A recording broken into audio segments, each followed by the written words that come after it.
Bonjour, merci.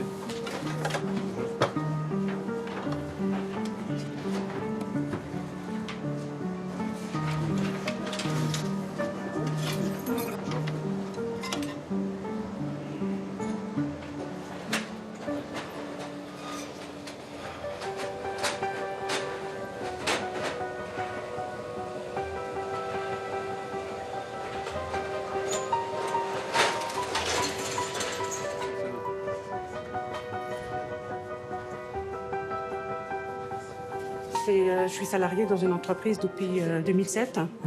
Et voilà. Et je viens vous voir concernant... J'ai payé mon salaire. D'accord. Oui, et puis là, il a dit qu'il a fait le virement, il nous a envoyé l'SMS, en quoi il va faire le virement le 10. Et là, Vous avez toujours rien reçu? Rien reçu, je l'ai appelé, là, il dit qu'il est au cimetière ou je sais pas quoi. Le travail, c'était dans quelle ville? Pardon? C'est dans quelle ville que vous faites votre travail, madame? Dans le 11e, Paris. Ok. Là, je viens de l'avoir au téléphone. Je lui dis, moi, je ne peux pas continuer comme ça. À chaque fois, les salaires comme ça, en retard. Je me lève tôt le matin. Je m'occupe d'une personne de 98 ans, très fragile, la pauvre, la personne. Je lui fais sa toilette, je nettoie tout, je lui fais des courses. Je ne peux pas la laisser comme ça, moi. Ouais. Donc, ici, vous êtes au Conseil de prud'homme. C'est le tribunal qui juge les affaires entre les employeurs et les salariés. Oui. Donc, c'est le tribunal qui est compétent pour notamment des demandes de salaire, comme vous souhaitez faire. Oui. Sur la procédure, pour commencer un procès pour réclamer vos salaires, oui. Il faut que vous remplissiez ce formulaire oui. et que vous nous le rameniez ici en 2 exemplaires. D'accord, très bien. Rempli, signé et avec toutes les preuves justement que vous voulez donner au juge pour que le juge comprenne bien l'affaire. Votre situation. Exactement. Ah, d'accord. Bon, alors je crois qu'on n'a jamais siégé encore ensemble, donc je vais me présenter. Je vais présider l'audience aujourd'hui. Donc Catherine Vinellari. Je suis retraitée de la Caisse d'épargne Île-de-France et je suis élue sur une liste, enfin présentée par la CGT. Voilà. Donc vous savez tout de moi. Donc moi c'est Shalal Chaban, je suis salarié chez Orange dans le domaine informatique. Et je siège en tant que non-cadre et je suis également CFDT, conseiller prud'homal, voilà. Moi, je suis Merfour, conseiller employeur. Je suis à la tête d'un groupe financier, ancien banquier. Et donc, ça fait une dizaine d'années que je suis au Prud'homme de Paris. Oui, j'ai oublié de dire, depuis 82, je suis élue, Oui. pardon. Je fais partie des meubles, oui. Ça fait plus de 30 ans, quoi. Marc Machado, conseiller employeur, et je suis dans la vente spécialisée dans les produits nettoyage industriel, en fait. D'accord. Voilà. En avant pour d'autres aventures. Bonjour, l'audience est ouverte, vous pouvez vous asseoir.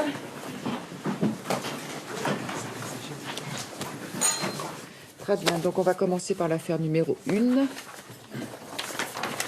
Vous êtes salarié de la société? Oui, très bien. Tout à fait. Quand le conseil interroge quelqu'un, y compris dans la salle, il est de coutume, par respect pour la juridiction et par respect pour la République qui nous regarde, de se lever.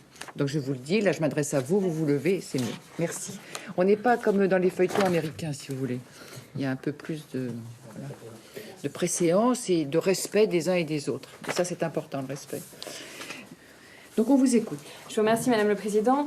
Messieurs les conseillers, vous le verrez dans ce dossier, depuis 2015, la salariée subit un harcèlement moral assez important qui l'ont conduit aujourd'hui à être totalement arrêtée. Depuis le mois d'avril 2018 jusqu'à ce jour, la salariée est toujours arrêtée. C'est un élément important. Il va y avoir un élément déclencheur très important, c'est que le 13 avril 2017, un courriel est adressé de manière anonyme à plusieurs services de la société. Et que contient ce courriel? Il contient une photo de la salariée, annotée de propos et de dessins injurieux et pour le moins pornographiques. Finalement, l'employeur va diligenter une enquête, une fois, bien évidemment, le conseil des prud'hommes saisi, 7 mois plus tard, pour effectivement dénoncer les faits. 7 mois plus tard. Et vous allez le voir dans le dossier, la salariée va retrouver son bureau constamment sans dessus-dessous. Vous le verrez, hein, les photos, voilà les photos. Voilà comment elle retrouve son bureau le matin quand elle vient travailler. La salariée travaille avec son harceleur, constamment. Et qu'est-ce qu'on va faire? On va dire à la salariée, bon bah écoutez, ce qu'on va faire, c'est que vous travaillez ensemble dans le même bureau. Donc du coup, on va vous changer de bureau. Comme ça, effectivement, il y aura peut-être moins de soucis. Soyons un petit peu sérieux. Donc pour moi, il y a des conditions de travail qui sont extrêmement dégradées pour la salariée. Elle est, à l'heure actuelle, suivie par un psychiatre, elle prend des médicaments, etc. Donc je vous demanderai effectivement de rentrer en voie de condamnation sur le harcèlement. Je sollicite l'exécution provisoire, puisque je pense que c'est très important. La salariée est toujours en poste. Je pense que cette affaire a assez duré. Je vous demanderai également de rentrer en voie de condamnation au titre de l'article 700 et en tout état de cause de débouter la partie défenderesse qui formule une demande reconventionnelle d'article 700 et je trouve pour le moins plutôt déplacée. Merci, maître. On vous écoute en défense. Alors, elle n'est pas responsable du service client. Le titre exact, c'est responsable service client. Je le précise dans la personne. Responsable service Client, et pas responsable du service clientèle. Bien noté. Voilà. Donc il faut, surtout quand on préside, on n'a pas trop le choix, on a la police de l'audience, donc il faut organiser l'audience, et en même temps, il ne faut pas laisser transparaître nos émotions, donc c'est compliqué. Des fois, un psy derrière nous ferait du bien pour pouvoir se décharger de tout ce qu'on reçoit, quoi. Et peut-être ça ne se sent pas parce qu'on essaie de rester... de prendre de la distance, mais c'est vrai que franchement, il y a des soirs où on rentre chez soi, on pleure, quoi. Bon, voilà, c'est pas si simple, hein. Je pense que pour tous les gens qui sont obligés de juger les autres, ça doit être comme ça, quoi. C'est compliqué, peut-être encore plus dur en droit pénal, peut-être, hein. Je sais pas, quand on envoie quelqu'un en prison pour 20 ans, ça doit pas être simple quand même de digérer tout ça. Mais alors nous, on les envoie pas en prison, sauf que quand on déboute un salarié, alors que peut-être il avait raison, et qu'il n'avait pas dans son dossier tous les éléments pour qu'on lui donne raison, on renvoie quelqu'un à sa misère à la fois pécuniaire, mais à la fois morale, quoi, avec tout ce que ça entraîne derrière. Et des fois, on ne dort pas bien, ouais.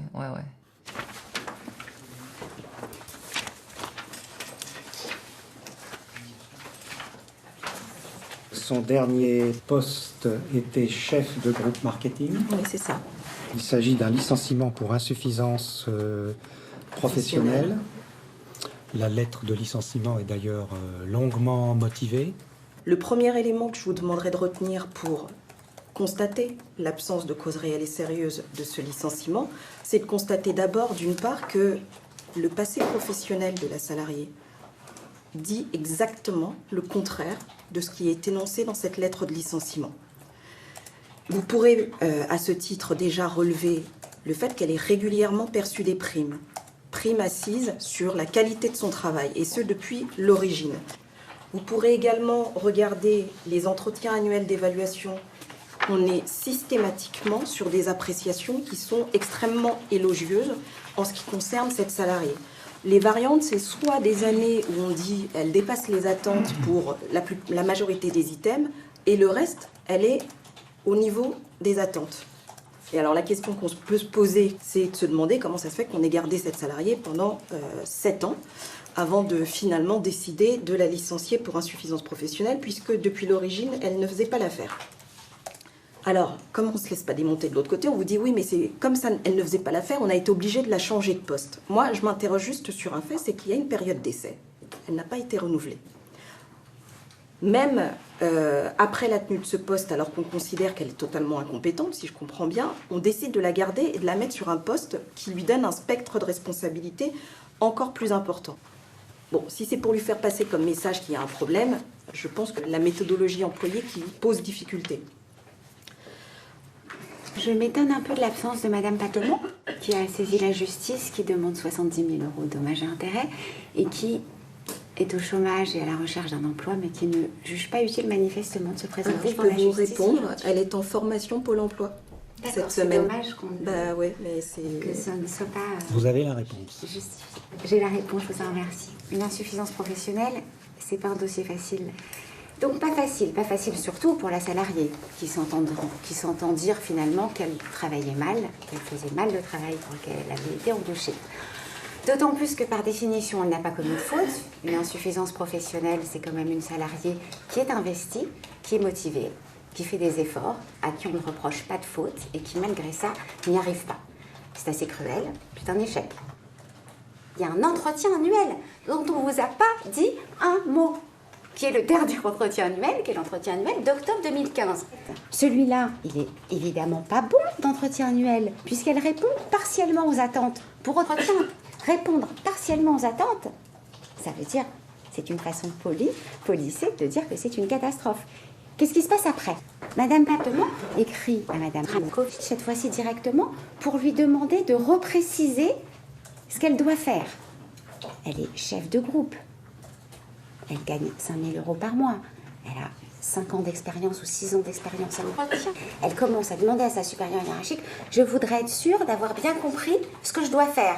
On peut imaginer qu'après 25 mails et 3 réunions, il y a une certaine lassitude. Vous avez un entretien annuel qui fait état d'insuffisance et vous la nommez à un autre poste où elle reste 4 ans. Alors, tout à fait, Monsieur le Président. Vous êtes très indulgent à l'entretien. On a une gestion du personnel qui est clémente, qui est attentive, qui est bienveillante. Les primes, tout le monde les a.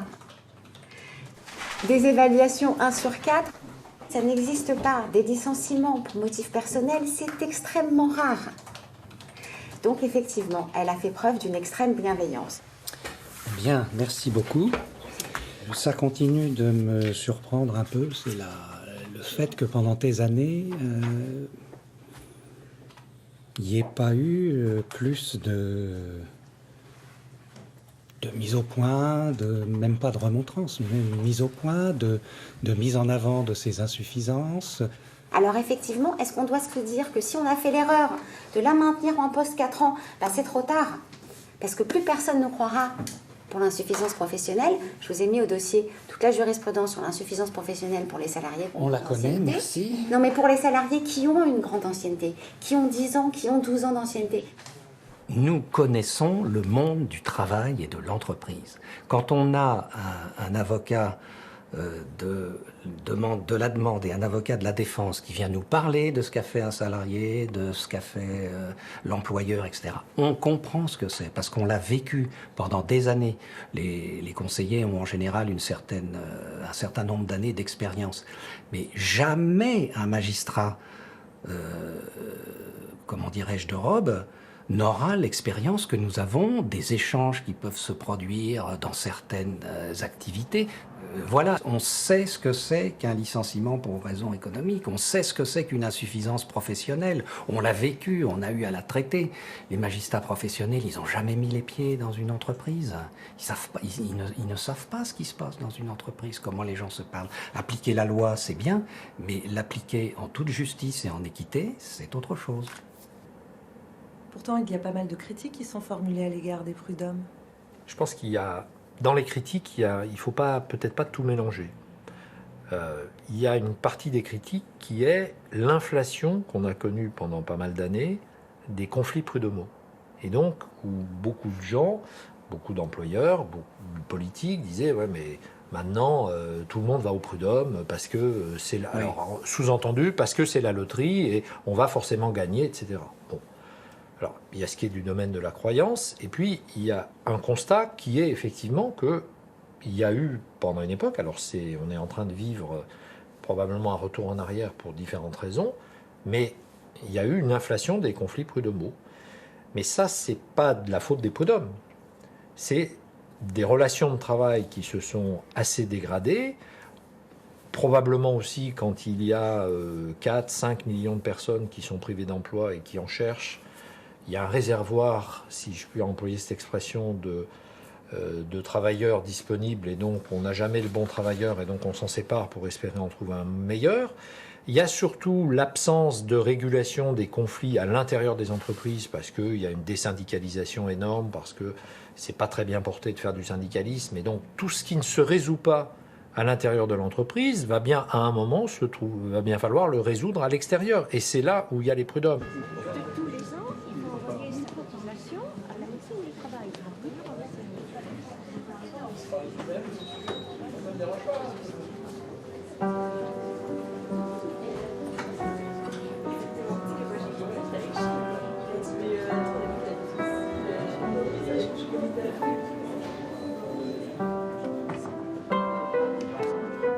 On a fait, justement pour appuyer votre dossier, on a fait une partie syndicale. C'est-à-dire que quand on défend les salariés, on a le droit de faire ce qu'on appelle une intervention volontaire du syndicat dans une affaire pour demander des dommages et intérêts. Ça sert aussi, si vous voulez, à appuyer votre dossier. Parce qu'effectivement, dans votre cas, la société, pour nous en tout cas, a clairement abusé du recours au CDD sans aucun justificatif. Le syndicat a le droit de représenter les intérêts de la communauté de travail et de dire, à travers vous, c'est l'intérêt collectif qui est menacé. Oui, il est sur la liste des défenseurs syndicaux. Donc vous trouverez, pièce numéro 4, un courrier du 26 avril 2018 de M. Dnojka qui s'adresse à son employeur, qui dit, voilà, j'ai été arrêté par mon médecin et vous m'avez dit que je vous mettais dans la merde, selon les propos tenus par M. Sagnani, ici présent, le chef d'entreprise. Vous m'avez appelé plusieurs fois au téléphone, depuis le début de mon arrêt de maladie, jusqu'à ce que je vienne le jeudi 12 avril. Vous m'avez donné un courrier à signer. Ne sachant ni lire ni écrire, je vous ai fait confiance. J'ai signé le document et suis parti. Le 20 avril, j'ai reçu des documents de votre part. Je les ai montrés pour que l'on me dise ce que vous m'aviez écrit. Et là, j'apprends que j'ai démissionné. C'est pourquoi que M. Dnojka s'adresse à son employeur par lettre recommandée le 26 avril, demandant sa réintégration. Bien, merci. Monsieur, on va vous écouter. Quelle est votre version? Moi, quand j'ai un bon employé, je veux toujours le garder. Et il me répond non, je veux partir. Bah écoute, si tu veux partir, la seule solution, c'est que tu démissionnes. Moi, je peux pas. La seule solution que j'ai à ce moment-là, c'est qu'il démissionne. Ce monsieur me dit, et je le sais, il ne sait pas écrire. Donc qu'est-ce que je fais? Moi, je l'aide à écrire sa lettre de démission. À partir du moment où il a signé une lettre de démission, je lui ai rien demandé du tout. Moi, ça me suffit pour pouvoir continuer mon activité et pour pouvoir me dire que je dois le remplacer. Moi, j'ai une question. Vous dites que vous êtes proche de vos salariés. Pourquoi n'avez-vous pas proposé une rupture conventionnelle plutôt qu'une démission? Parce que j'ai pas eu le temps, en fait. Parce qu'il m'a dit, moi, c'est terminé, je veux finir tout de suite. Il m'a pas dit, il faut qu'on trouve une solution pour que je puisse faire une autre activité. Il m'a dit, c'est rompu maintenant, c'est terminé.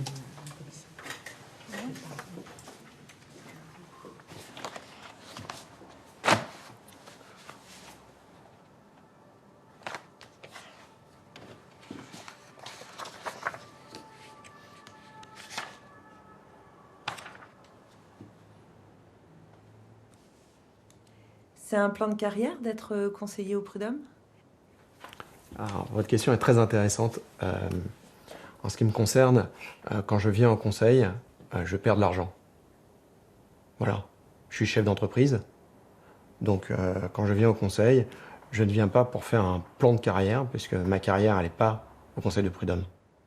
Et en tant qu'employeur, vous êtes déjà venu au prud'homme? En tant qu'employeur, je suis venu pas mal de fois au prud'homme en tant qu'employeur, fut un temps, il y a bien longtemps de ça, il y a une vingtaine d'années.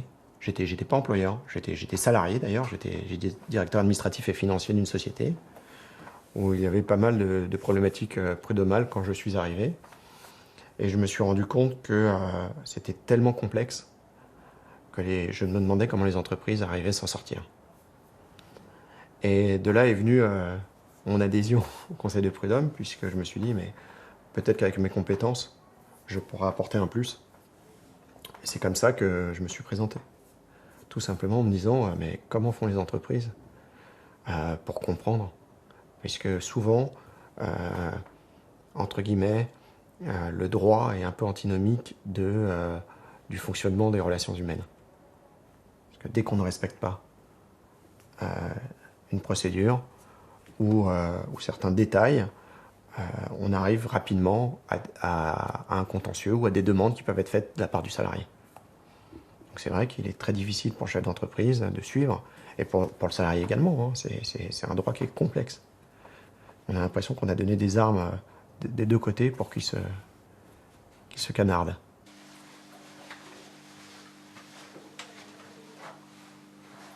Très bien.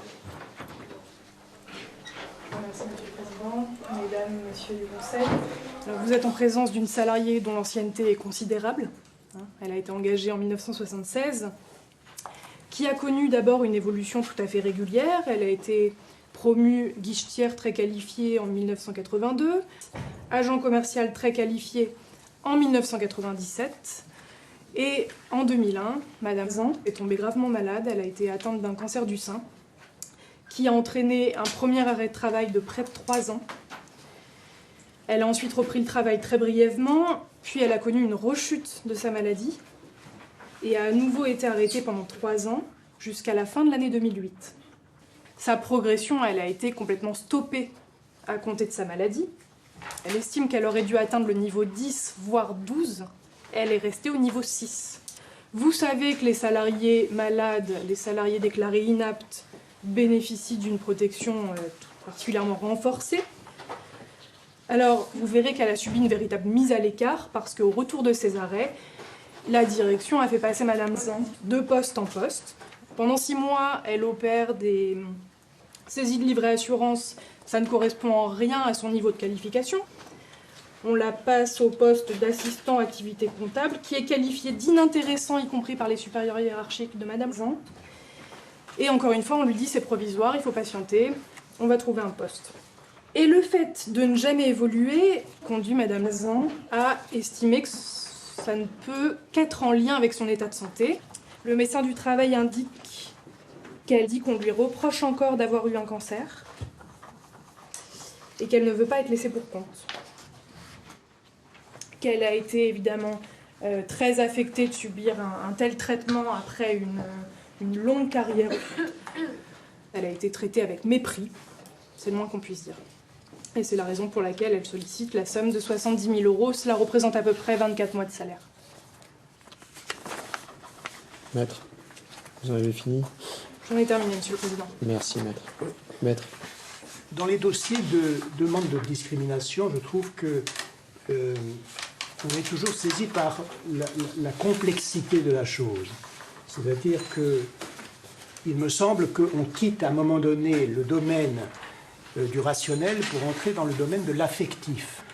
Alors, je pense même qu'un salarié peut estimer de toute bonne foi qu'il n'a pas eu la progression de carrière qu'il aurait souhaité, qu'il n'a pas eu l'évolution de salaire qu'il aurait aimé connaître. Il peut croire cela de toute bonne foi et il peut penser que c'est à cause de sa pathologie. Mais tout démontre dans ce dossier que c'est exactement le contraire qui s'est produit, c'est-à-dire que l'évolution a été constante, a été positive, à la fois en termes de responsabilité et en termes de rémunération, et que par conséquent la croyance de Madame Zan, selon laquelle elle aurait été discriminée par son employeur, est une fausse croyance. Cette évolution de carrière va s'accompagner d'une augmentation de salaire, et effectivement, sur les 2 dernières années, elle va bénéficier d'une augmentation de plus 175 € par mois. Alors, Madame Zan, dans ses conclusions, elle dit « Oui, mais 175 € par mois par rapport à ma rémunération mensuelle, ça n'est que 6%. » J'ai donc demandé à l'employeur quelle a été l'évolution de salaire des autres salariés sur cette même période. Et la réponse est extrêmement claire.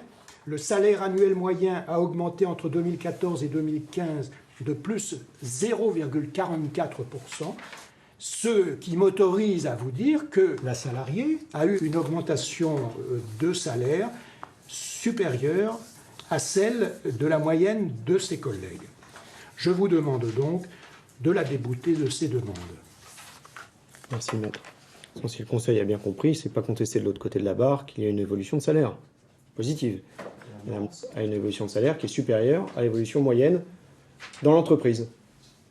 Je vous l'accorde. Cependant, on parle d'une salariée qui est en classification 6, qui demande la classification 10 qu'elle aurait dû avoir si elle n'avait pas été discriminée. Il y a une discrimination de salaire.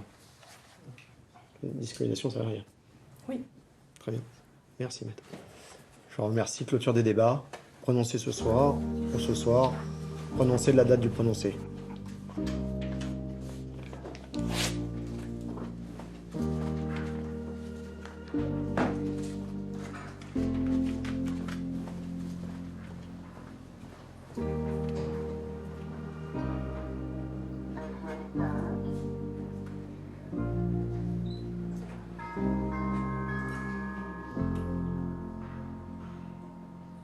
il y a un conflit entre la logique du conseiller salarié et la logique du conseiller employeur. Sauf que quand on est en bureau de jugement, on va rendre une décision à 4. Et pour être 4, pour rendre une décision, il faut qu'il y en ait au moins 3 qui soient d'accord. On va essayer de travailler là-dessus avec des gens qui sont autres, qui sont différents, qui sont nos ennemis de classe quand on est au boulot, et qui là deviennent des partenaires à égalité avec nous. C'est-à-dire que là, il n'y a plus de lien de subordination. Quand je suis avec mon DRH, il y a un lien de subordination. Il peut m'écraser la gueule quand il veut. Ici, l'employeur qui est à côté de moi, c'est un collègue, un camarade. Moi, je les appelle mes petits camarades, mais c'est sans connotation politique. J'ai pas de souci. Enfin, je veux dire que par là, c'est quelqu'un avec qui je vais devoir travailler et je vais essayer de le convaincre sur mes arguments d'interprétation. Et lui va essayer de me convaincre sur ses propres arguments. C'est entièrement ce que tu dis. Bien sûr que c'est ça. Et là, on va... C'est un conflit de logique entre nous. C'est plus un conflit de deux classes, c'est un conflit de logique. Il a une logique employeur, j'ai ma logique salarié. Et à partir de nos deux logiques, on va essayer de rendre la justice la moins mauvaise possible. Exactement. Exactement. Je dirais même la meilleure possible. Concrètement, on a une entreprise qui licencie un salarié. Et le salarié considère qu'il a été licencié parce qu'il avait dénoncé un harcèlement moral. Bon. On va considérer, exemple, que le licenciement est sans cause réelle et sérieuse. Bon. On va voir que l'entreprise est une entreprise de 2 salariés, par exemple. Non mais... Voilà. Je t'écoute. Et là, il va y avoir un débat. Combien on lui donne À combien on fait droit? Voilà, et c'est un débat parmi d'autres. C'est pas un compromis, c'est un débat, c'est un échange. Là où il peut y avoir compromis, quand même, oui. C'est que effectivement, il y a que 2 salariés dans l'entreprise. Mais finalement, c'est une boîte qui tourne bien. Et puis surtout, le salarié, il a 55 ans. Il a un enfant handicapé à charge et il a une femme qui ne travaille pas. Donc, et il a 20 ans de boîte. Donc forcément, moi, je vais te dire, je veux qu'on lui donne 1 an de salaire, par exemple. Toi, employeur, tu vas me dire, ah non, 1 an, c'est trop, la boîte est petite, machin, ils sont que 2, c'est pas la grosse. Je veux dire, non mais justement, tu m'apportes des éléments sur ces pièces. Ouais. Je t'en apporte d'autres en te démontrant que, par exemple, il n'y a pas de lien de causalité sur le fait qu'il s'est fait licencier son enfant handicapé, mais il y a d'autres liens de causalité qui prouvent le préjudice. Le droit veut qu'on ait des éléments objectifs à l'appui de ce qu'on avance. Et aussi bien employeurs que salariés peuvent avoir raison de manière intellectuelle. Oui. Un salarié peut voler dans la caisse, et c'est parfaitement vrai, etc. Mais il n'y a aucun élément matériel pour le démontrer. Et l'employeur se fera condamner, et inversement. Et c'est ça qui est difficile à expliquer aux justiciables, c'est qu'on s'appuie sur des éléments factuels, on s'appuie sur des règles de droit qui viennent au soutien des éléments factuels, qu'il existe une règle du jeu, que le code de procédure civile sur lequel on ne peut pas faire abstraction, et qu'on n'est pas forcément dans l'humanitaire, l'associatif, c'est-à-dire dans l'aide au prochain. On rend la justice, et la justice, c'est pas forcément la morale. Merci, maître. Monsieur. Depuis le mois de mars, on cherchait un employé qualifié pour pouvoir développer une nouvelle activité. C'était la coloration et la coiffure femme. Jusqu'à présent, on faisait que de la coiffure homme. Donc, du Pôle emploi, on a reçu le CV de M. Maïti, qui s'est présenté en tant que coiffeur diplômé et qui s'est présenté à nous, qu'on a reçu. Ça s'est très bien passé. Et le 3 janvier, où on en arrive, M. Maïti vient me voir et déclare qu'il a des documents administratifs à faire. Et est-ce qu'il peut s'absenter? Je lui dis, ok, pas de problème, il n'y a pas grand monde au salon, et il peut venir et revenir. Il ne reviendra plus jamais. Plus jamais. Je l'appelle, bien sûr. Il me dit qu'il veut renégocier son salaire. Et donc, on lui dit, bah, écoute, si tu veux renégocier ton salaire, reviens travailler et on négocie. Mais ne nous mets pas le couteau sous la gorge en nous disant, si tu viens pas... Mais, en l'occurrence, ce qui est passé, il n'est plus jamais revenu travailler. Pourquoi on devrait lui verser un salaire pour cette... Il n'est pas venu sur le travail. Il pouvait, à la limite, si vous voulez demander, il venait, il s'asseyait dans le salon, et puis il attendait son salaire. Là, j'aurais pu comprendre qu'il demande un salaire. Mais là, à aucun moment, il n'est pas venu. Vous ne pouvez pas lui accorder un salaire. Enfin, peut-être que vous pouvez, c'est de la technique, c'est du droit, je ne sais pas. Mais dans la vérité, quelle est-elle? La vérité, c'est que le salarié est parti parce qu'on ne lui a pas accordé ce qu'il voulait. Mon salon, bien sûr, puisqu'il n'a pas de salarié, ne fonctionne pas. On est dans une situation très simple. Nous, on était employeurs. On voulait avoir un employé qui travaille. Notre salon vit du travail du salarié. Si le salarié n'est pas là, on n'a pas de chiffre d'affaires. Alors moi, je ne sais pas comment ça se passe. Donc, excusez-moi, c'est un peu d'émotion qui passe. C'est ma première affaire. Comment dire, à ce moment-là, je n'étais même pas le gérant de l'entreprise. Donc il y a plein de choses dont j'ai hérité qui ne sont pas de mon fait. Si vous décidez de quelque chose, eh ben, on assumera, même si je trouve que, je vous assure que ce que je demande, c'est que bien sûr qu'ils soient déboutés de toutes ces demandes parce qu'elles ne sont pas fondées. Est-ce qu'il y a des questions? Vous avez posé des questions? Oui, si j'ai bien compris, vous avez quand même licencié monsieur... On lui a adressé un courrier. Après la prise d'acte, et la saisine. Pourquoi vous ne l'avez pas fait avant? Je vous avoue, je ne savais pas comment m'organiser. Des personnes qui me disaient il faut prendre un avocat pour toutes ces choses-là. Ça coûte extrêmement cher. J'étais perdu.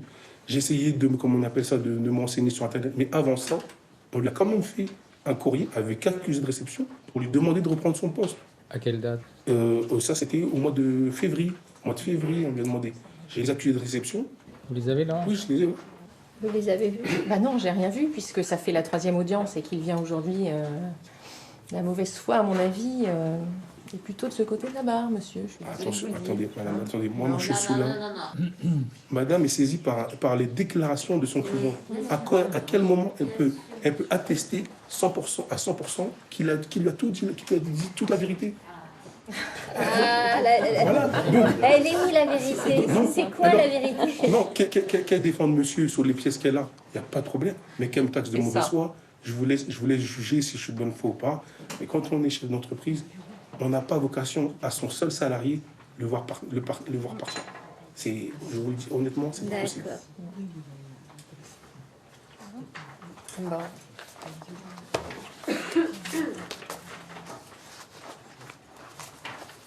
Je ne sais pas si je peux me retirer, excusez-moi. Tout à fait, oui. Bonne journée. Au revoir.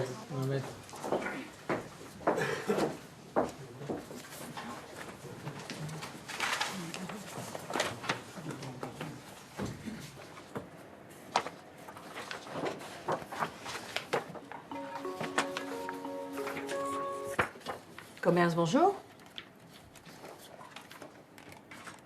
Bien sûr, vous avez un numéro de dossier? Alors, pour cette affaire-là, il y a eu un débouté. Et débouté société de sa demande reconventionnelle. Ah, c'est un dossier de l'industrie? Alors là, vous êtes au commerce, mais bon, ils ont jumelé avec les activités diverses. Hein. Donnez-moi quand même votre numéro de dossier, je vais voir si je peux vous renseigner. Allez-y. Oui. Alors, c'est quelle affaire? Ouais. Ok, il y a eu un prononcé aujourd'hui. Ok. Vous avez de quoi noter? Donc, on requalifie la prise d'acte de rupture du contrat de travail en licenciement nul et illicite. On condamne la société à verser 11 000 € de dommages et intérêts pour rupture nulle et illicite du contrat de travail. 1 821 € indemnité compensatrice de préavis. Merci, bonjour. Et je regarde, alors pour l'instant, non, c'est pas encore notifié. Donc chez nous, malheureusement, il y a une moyenne à peu près de 3 à 6 mois pour avoir la décision. C'est un petit peu long, mais il y a beaucoup de dossiers avant vous. Voilà, le temps que ça soit donc rédigé, relu par les greffiers, signé par le président et envoyé, il faut compter une moyenne à peu près de 3 à 6 mois. Donc ça vous fera à peu près 4 décembre, on va dire vers le mois de juin. Ouais. Bah oui, je suis désolée, mais c'est à peu près les délais. Alors si toutefois, bon, vous voyez votre avocat pour faire un courrier peut-être au président, si vous avez une situation particulière ou une difficulté, vous rencontrez une difficulté effectivement par rapport à... Mais là, je sais bien. Bah oui, bah ça, il y a eu des renvois, c'est pas forcément la faute du conseil. Effectivement, je vois qu'il y a plusieurs renvois depuis 2015, mais bon, ça peut être des parties qui n'avaient pas fait des diligences, des choses comme ça. Hein. Et vous n'avez pas le résultat encore. Donc, il y a eu un débouté de l'ensemble des demandes et condamne aux dépens de l'instance. Alors, débouté, c'est qu'on n'a pas accepté vos chefs de demande. Tout a été refusé, madame. Non, si vous appelez au même numéro, on vous donnera le résultat. Bonne journée, madame. Oui. Au revoir.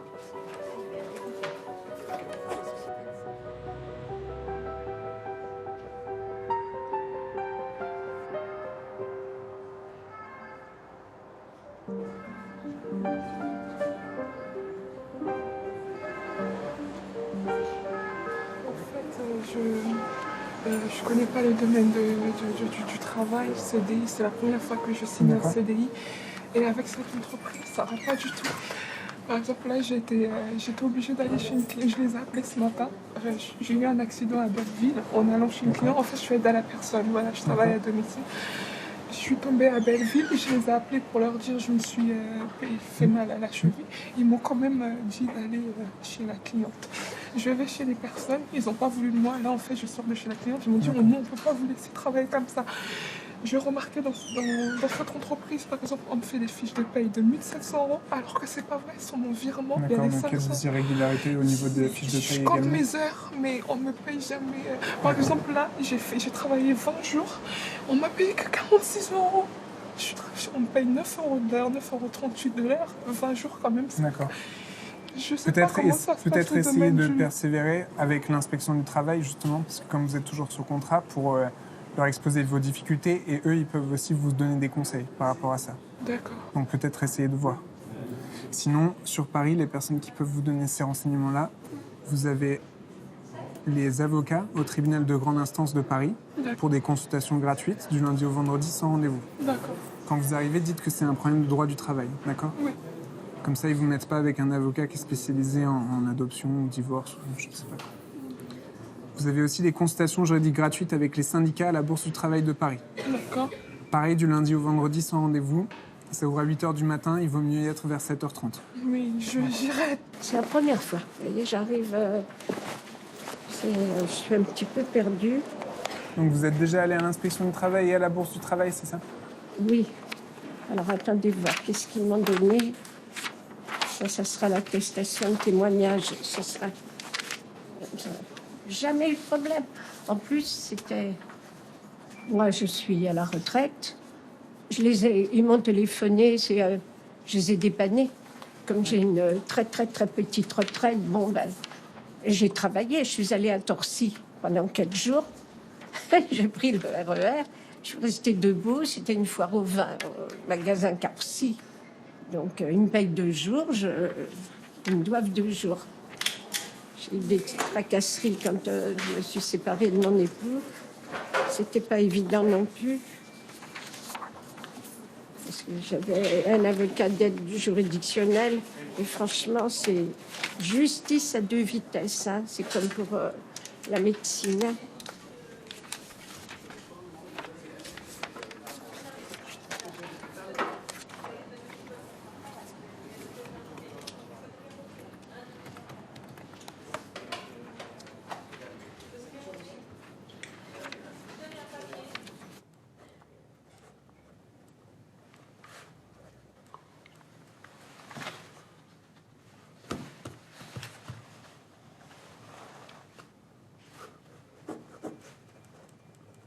Sur le ton de la plaisanterie, on a l'habitude de dire que demander ne coûte rien.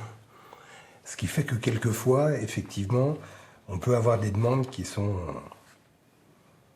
On se demande si le 0 qui est là est une erreur ou si c'est bon, quoi. Parce que là, je suis juste en train de lire qu'il y en a pour pas loin de 200 000 € de demande. Voilà. Mais le barème Macron n'a pas... Alors attention, le barème Macron, il a, mais il prévaut pour l'avenir. Ce qui fait que la loi n'étant pas rétroactive, le barème Macron va s'appliquer pour les licenciements qui sont intervenus postérieurement à l'apparition au bulletin officiel. Donc si vous voulez, Grosso modo, c'est pour tous les licenciements intervenus à la fin du mois de septembre 2017 et jusqu'à maintenant. Là, je parlais d'une affaire qui date de 2016. Eh ben, il n'y a pas le barème Macron. Ça veut dire qu'il n'y a pas de plafond. Voilà, on peut avoir la tête dans les étoiles. Et en l'occurrence, pour quelqu'un qui a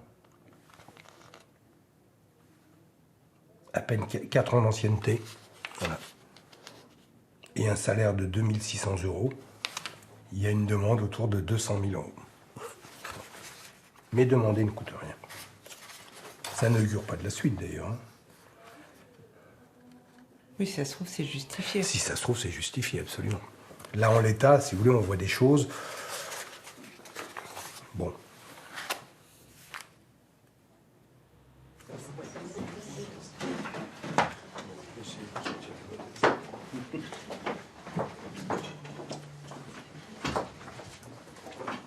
Donc elle était employée, comme je vous l'ai dit, en qualité de vendeuse. Et alors qu'elle travaillait jusqu'alors au point chaud, elle a désormais été affectée à la confection des sandwichs, ce qui ne lui posait pas forcément de problème, hein, c'était pas la souci. Fallait qu'elle fasse les sandwichs en respectant un certain ordre, d'abord le poulet, après le thon, après, enfin voilà. Alors que son autre collègue, Madame Morteau, elle n'avait aucun ordre à suivre. Donc on lui a imposé certaines règles, bon, pourquoi pas, sous peine de sanction. Toujours on était en train de lui dire on l'a menacé de rupture de son contrat de travail si elle ne respectait pas les choses. Monsieur lui demandait même de faire des préparations avec des produits périmés. Vous avez des photographies d'étiquettes à mon dossier. De nettoyer des plaintes à l'aide d'un couteau. Là, pour le coup, c'est une tâche dégradante à mon sens. On lui demandait aussi de faire tout ça dans une pièce qui était réglée, où la climatisation était réglée sur 15 degrés. Là aussi, vous avez des photographies. Et surtout, M. Lee a commencé à épier à tout va Madame employeur dans tous ses faits et gestes. Et comme l'atteste sa collègue, il lui disait clairement, à partir de maintenant, je ne vais plus te lâcher et je ne te laisserai rien passer. Donc il a cessé de l'épier en la suivant même jusqu'aux toilettes, en l'humiliant verbalement et en la menaçant, donc, comme je vous l'ai indiqué, de rupture de son contrat. Ma cliente, certes victime de ces faits, n'envisage pas de rompre son contrat, veut continuer à travailler à la charge de famille et ne souhaite pas la rupture de son contrat. Là où, effectivement, nos versions divergent, c'est que, et de nombreux salariés vous l'expliquent, Madame employeur, au fur et à mesure, va refuser les tâches qu'on lui demande de faire, et encore plus celles qui sont prévues par son contrat de travail. Et c'est là qu'effectivement va naître une crispation des relations de travail que Madame va ressentir comme du harcèlement, mais qui résulte tout bonnement et qui retourne du droit fondamental de l'employeur de pouvoir diriger son entreprise comme il l'entend et de pouvoir donner des ordres et des directives qui, si elles ne sont pas respectées, seront sanctionnées. Et vous verrez que ce qui va se passer, c'est qu'à force notamment de ne pas faire son travail, c'est que Madame employeur va agacer ses collègues de travail, et pas que Madame Lee, comme je l'ai entendu. Elle va menacer l'un de ses collègues de travail en lui disant « Fais attention, par le passé, j'ai déjà menacé quelqu'un en couteau. » Alors, avec un couteau. Alors, ce qui est assez intéressant, c'est qu'on a une attestation de l'autre côté de la barre qui vient de lui dire « Non, en fait, c'était pas Madame employeur qui avait menacé, c'était elle qui avait été menacée d'un couteau. » Mais on s'en fiche. En fait, Madame employeur, sur le ton de la menace, elle dit à l'un de ses collègues de travail, attention, voilà ce qui peut arriver. Et dans le même temps qu'elle fait ça, elle dit à Madame Lee, je ne sais pas d'où ça sort, toi de toute façon, si tu en es là, c'est parce que tu es stérile. Tu ne peux pas avoir d'enfant. Elle oublie aussi de mentionner que ce jour-là, Madame employeur, elle lance sur Madame Lee une plaque de cuisson. Vous verrez que c'est à la suite de cela qu'effectivement une procédure disciplinaire a été engagée contre Madame employeur, qui donnera lieu à un avertissement. Aujourd'hui, on est dans une situation de blocage. Je me permettrai d'en finir là-dessus. C'est-à-dire que Madame employeur ne peut pas travailler avec Monsieur Lee, et elle ne sollicite pas la résiliation judiciaire de son contrat de travail. Et de la même manière, elle refuse. Nous avons tenté de trouver des solutions de sortie. Parce que Monsieur Lee n'a pas plus d'intérêt à travailler avec une salariée qui ne veut plus travailler pour lui, que Madame employeur a intérêt à continuer de travailler avec Monsieur Lee, alors que visiblement, ça l'affecte. Juste une chose, parce que vous savez que le juge a un rôle de conciliation à tout moment de la procédure, et qu'il est vrai que mon souhait le plus cher, c'est qu'on ne vous revoie pas à nouveau dans un autre contexte, qui serait un autre type de contentieux. Et en même temps, bon, on connaît un petit peu hein, ce type de contexte. Il n'y a pas là une ouverture à essayer avec nous de trouver une solution amiable? J'ai 10 ans d'ancienneté. J'ai montré, on va dire, j'ai voulu dans un premier temps revenir travailler le 3. Je pensais que mon employeur allait s'assagir. Ça s'est passé pire. Donc moi, même si je souhaite vraiment de tout mon cœur reprendre mon travail et le faire vraiment comme il m'est demandé de le faire, comme j'ai toujours fait. Donc moi, la solution que je veux, effectivement, c'est ça. D'accord. Donc attendez, stop. Je vous ai juste demandé de vous exprimer uniquement sur la possibilité ou pas d'un principe, d'accord, de rupture amiable du contrat. Donc ce que vous êtes en train de dire, c'est que ça n'est pas encore dans la réflexion. Hein, et que vous, aujourd'hui, c'est le maintien du contrat, quoi qu'il en soit. J'ai 3 enfants à élever, je ne peux pas me permettre de... Hein. Tout à fait. Ce que je veux dire, c'est... Voilà, donc on n'est pas dans le cadre de la proposition que je pouvais faire. Nonobstant les sommes qui pourraient être en jeu, vous n'êtes pas dans cet état d'esprit, on va dire. D'accord. Bon, bah, les débats sont clos. Hein. On aura essayé, hein, on est bien d'accord.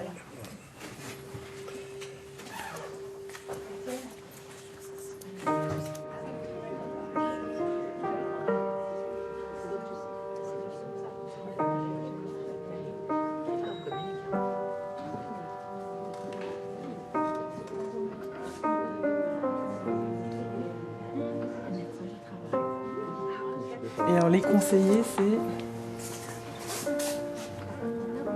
le président, ils mettent pas assis, président employeur. Bon bah ça devrait être bon pour nous ça. On verra. Je suis sûr que vous allez réussir à comprendre qu'il faut m'envoyer le papier. Les tribunaux veulent un document. Vous savez, les tribunaux, ils adorent les papiers. Donc il faut le papier avec le tampon. Et après, tout marche bien. Donc, je suis sûr que vous allez réussir à comprendre qu'il faut m'envoyer le papier. Bon, après, je pense que en fait, les mentalités françaises ne sont pas prêtes à la conciliation. On n'est pas dans un pays, on est un pays latin. C'est-à-dire que même la médiation en France, ça n'existe pas, c'est embryonnaire. On est un pays latin, on aime la castagne. Après, moi, je fais très peu de droit du travail, mais, donc je ne peux pas me prononcer sur les taux de réussite des conciliations. Mais moi, personnellement, je n'en ai pas connu. Bah, moi, j'en ai fait, si j'en ai fait 5, et ça fait quand même quelques années que j'exerce, c'est le bout du monde. Je pense qu'il y a trop d'affect en France sur le contrat de travail.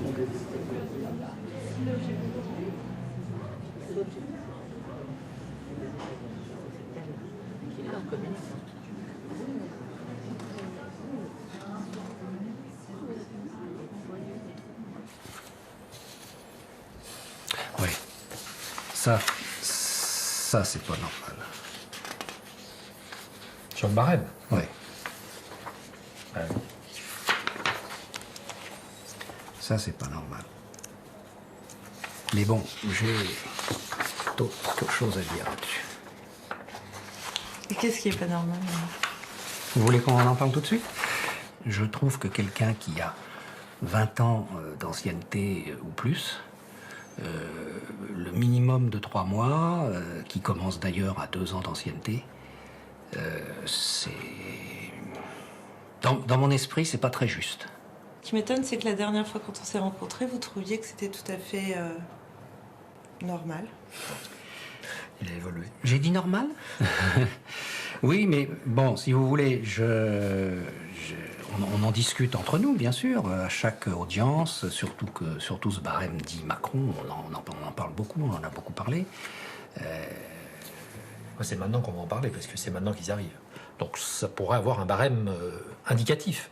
Mais avec un barème qui s'impose à vous, et en plus c'est le seul endroit où vous avez un barème, même par exemple dans l'indemnisation du préjudice corporel, avec des barèmes qui sont faits par les assureurs, le juge reste libre de fixer le barème en fonction de la situation qui lui est présentée. Pourquoi, sur les litiges qui naissent de l'exécution du contrat de travail, il en serait différemment? Voilà. Maintenant, je partage l'avis de mon collègue, c'est que c'est enlever au juge une capacité d'appréciation de préjudice. Je ne pense pas que ce barème, qui est applicable au Code du travail, les juges de la magistrature civile l'auraient accepté. Eux qui ne supportent pas qu'on touche à leur liberté de juger.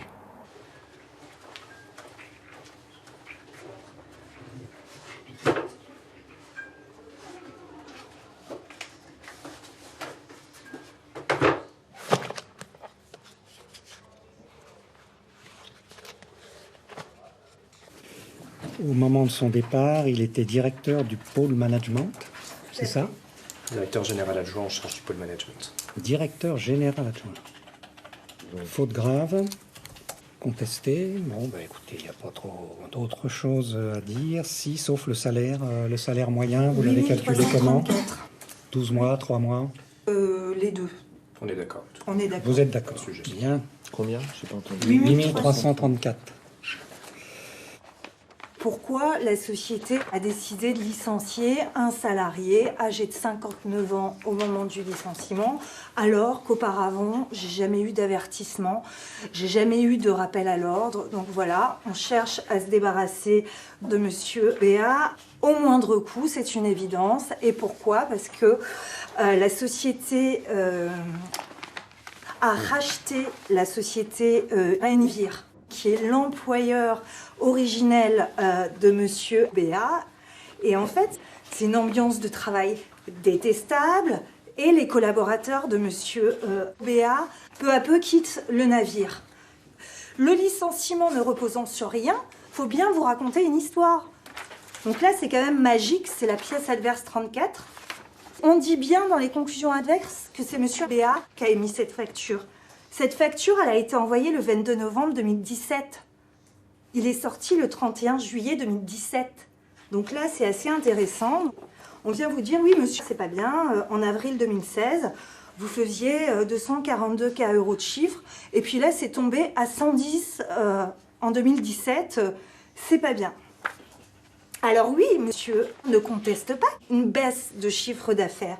Ce qu'il vient vous dire, c'est que cette baisse ne lui est pas imputable. Pourquoi elle lui est pas imputable? Je vous l'ai dit tout à l'heure, il a une équipe qui est passée de 6 à 2. Donc forcément, on ne fait pas la même chose quand on est 6 et quand on est 2. Donc on comprend mieux les manœuvres de la société. Et quelle est la situation de monsieur au jour d'aujourd'hui? Il perçoit les allocations Pôle emploi et il tente de développer... Il est toujours au chômage? Bien sûr, parce que vu son âge, impossible de retrouver un emploi salarié, donc il essaye de monter sa propre activité. Il faut rappeler à titre liminaire, donc ce dernier, je l'ai rappelé tout à l'heure, était donc au sein de la société Position directeur général adjoint en charge du pôle management. C'est, pour ainsi dire, la plus haute responsabilité d'entreprise. Au-dessus, il y a le président, directeur général, mais en termes de salariés, c'est le numéro 1 de l'entreprise. Et force a été de constater que le chiffre d'affaires de ce pôle-là en question a dégringolé. Mais à la limite, c'est pas tellement ça qu'on aurait voulu reprocher et qu'on a reproché à M. Béat, mais c'est plus concrètement le fait qu'il a maquillé cette dégringolade de son chiffre d'affaires en mettant en avant des prestations qui n'ont en réalité jamais été faites, mais aussi qu'il y avait des lignes de facturation qui étaient erronées. Il y a eu 200 000 € de chiffres annoncés qui ont dû être retirés. 200 000 € donc de retirés sur la ligne de facturation, c'est pas neutre pour une entreprise. La société s'est donc trouvée dans l'obligation de procéder au licenciement pour faute grave du collaborateur. Avez-vous des questions? Vous auriez gonflé le prévisionnel de 200 000 €, si j'ai bien compris, qu'on aurait retiré après. Alors, j'ai absolument rien gonflé du tout. Voilà, les 200 000 € dont vous me demandez explication, c'est du prévisionnel. C'est ce qu'on va appeler les propositions qui ont été mises par moi-même et mon équipe. 3 clients, sur les demandes de M. Tiff, sont partis. Et donc, c'est M. Tiff qui m'a dit, tu enlèves ces 3 clients-là, qui représentaient effectivement 200 000 €. Et de 2003 à 2016, quasiment, tout s'était bien passé? Tout s'est bien passé jusqu'au départ, quand on a déménagé, que les tensions ont commencé à voir le jour. Parce qu'on avait un système de management qui était très directif, très descendant, où en fait on pressait les collaborateurs, alors que nous on travaillait sur des approches très collaboratives. Donc on était dans un management toxique, disqualifiant, et avec une volonté délibérée d'éliminer l'ensemble, quasiment, des équipes seniors au profit d'équipes juniors.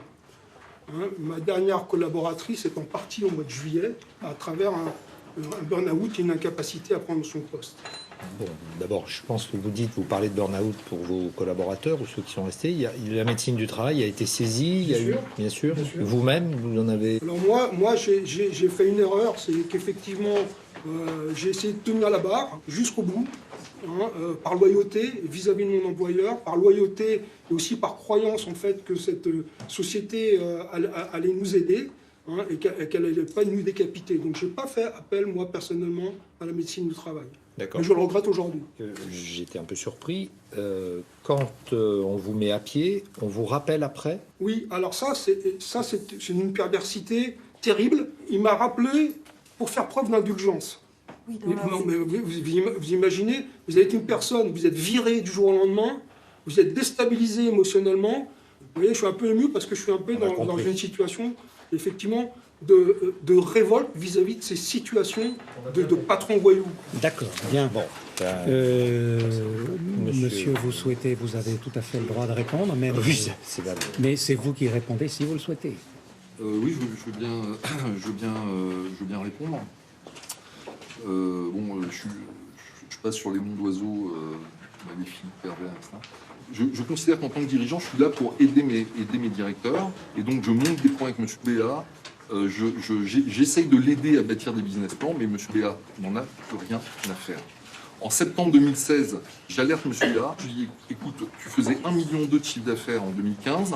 En septembre 2016, tu me dis que tu vas faire 650. Or, quand moi, je regarde les chiffres, je ne vois pas comment tu vas réussir, ne serait-ce qu'à atteindre les 650. Monsieur Béat me répond dans un mail d'une manière totalement, non professionnelle, c'est jouable. Donc voilà, donc la machine s'enclenche.